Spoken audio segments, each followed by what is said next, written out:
USA Warrior Stories is a not-for-profit organization designed to record, archive, and share videos of veteran stories, to help veterans make a connection with one another and to help us all better understand their sacrifices for our freedoms.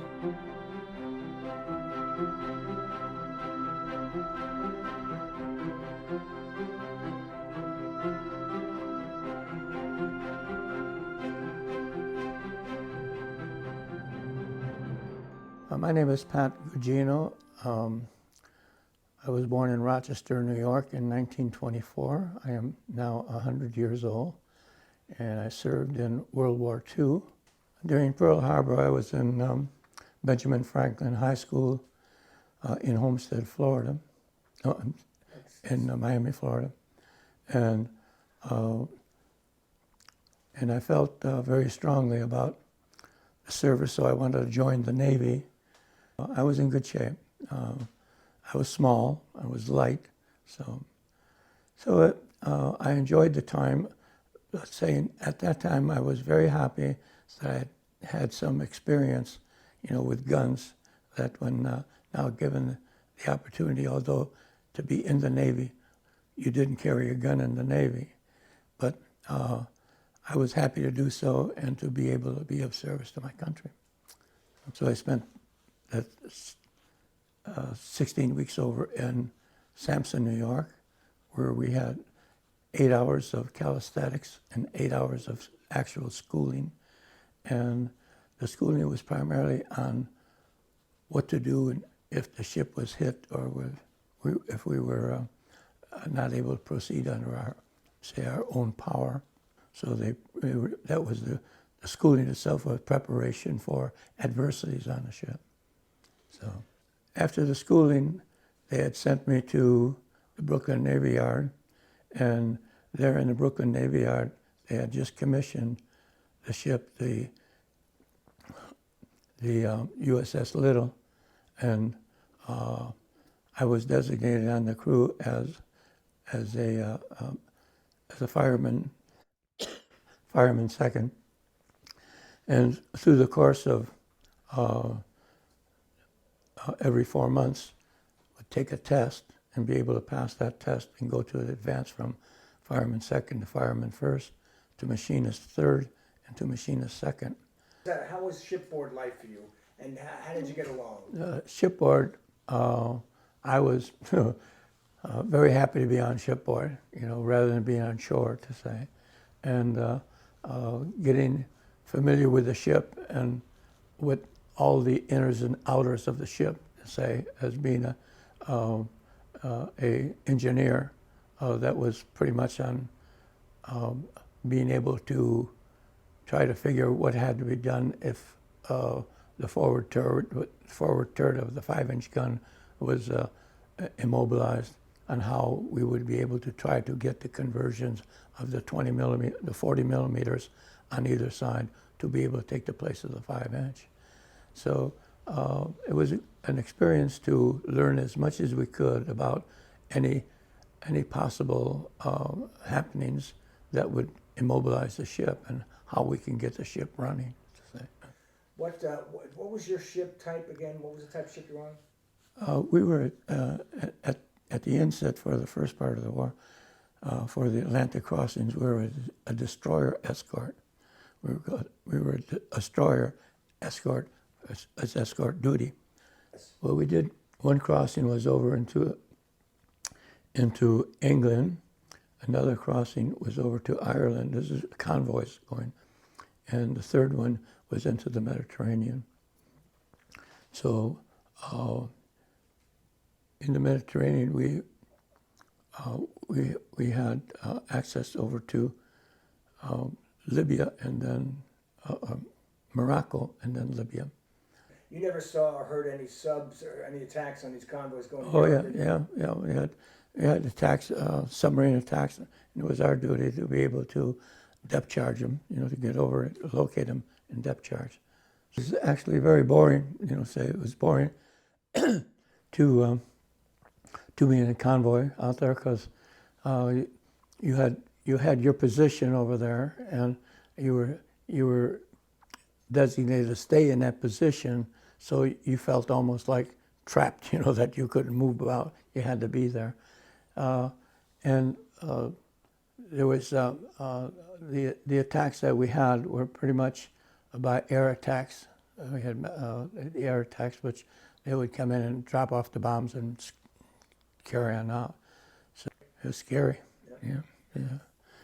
It was in a sense that what you imagine the war to be, and then to be into the war, two different things. Because you figure, here and here, you're out there kind of like this, boom, boom, all. So. What's your next tour of duty? Where do you go? Well, we get back up into the States, into New York, and from New York they sent us down to Norfolk and had us converted then over from the destroyer escort to an APD, an attack personnel destroyer, and we carried troops, for initial landings, to make landings over into the Philippines. So that was our duty that we took over from being an escort vessel to being an assault vessel. We had 4 VPs, vehicle personnel boats. We had davits, on the side. We had 2, one above the other, and they carried 50 troops on each one out there. So we would be able to drop those down and take them into shore.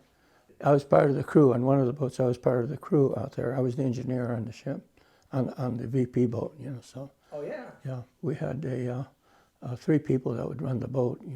And I would be the engineer. So. Higgins boat type of thing? They would drop down and the troops would run partially in the water.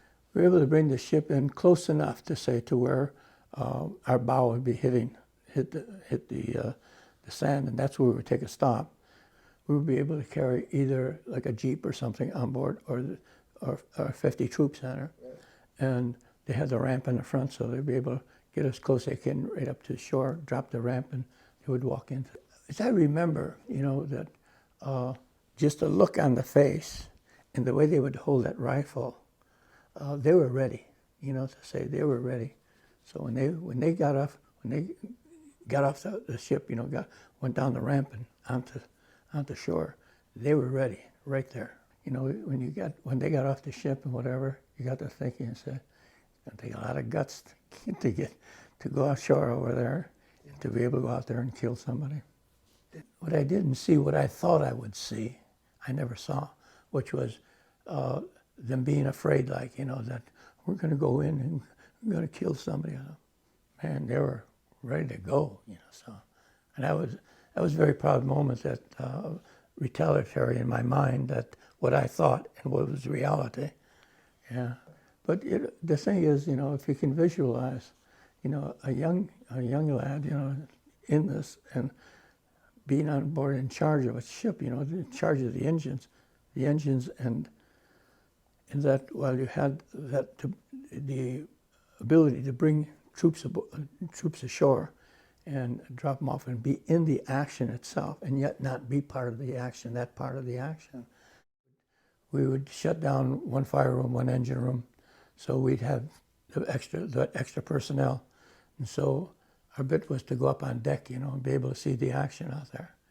And so I think that was really I felt a very proud moment to see our guns firing, hitting the Japanese planes, and the planes going down, and everybody, yay, so, yeah. So,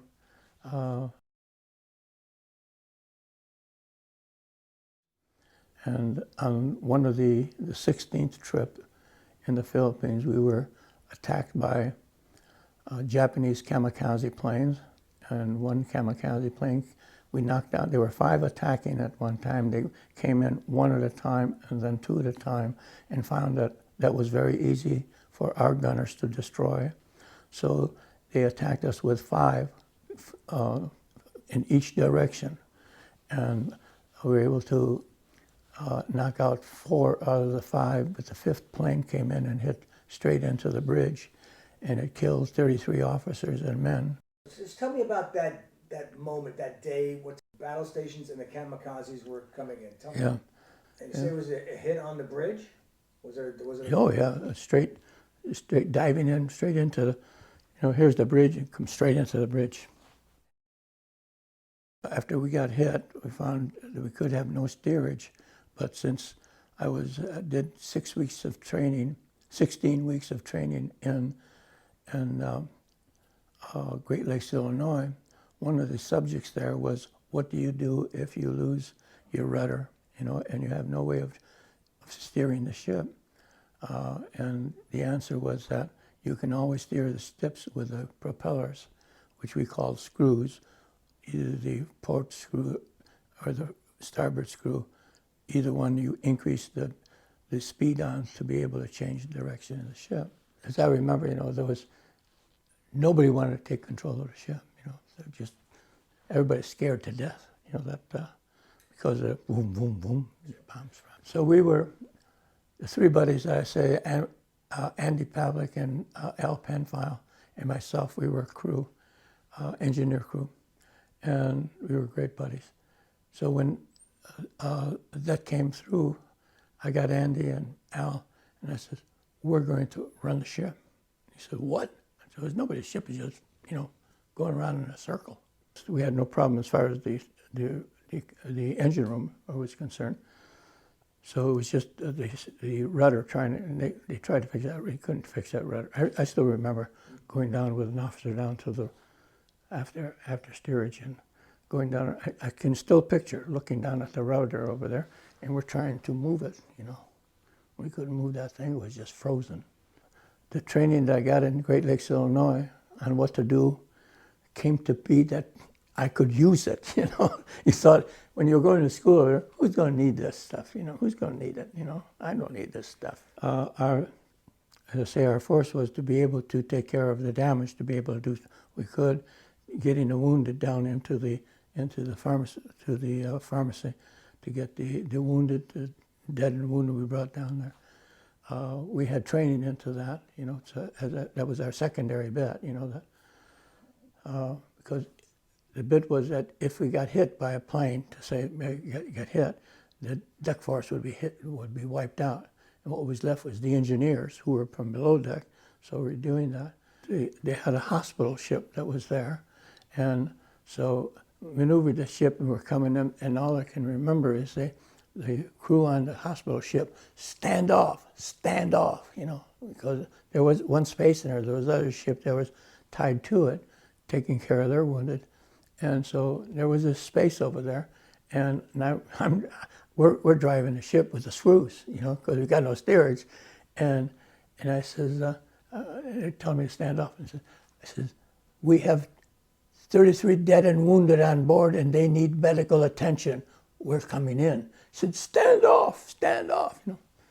I remember when I used to fish, with my fishing boat, I'd come into the dock. I'd come in at an angle like this and then reverse the screws, and I would suck it right into the dock, And here I am I said, never dawned on me that this is a different situation, So I put the bow right into the angle right out there. As soon as I got the bow almost touching the side of that ship, reversed the screws, sucked it right in, And I can still remember, stand off. I was going, stand off my ass, I'm coming in.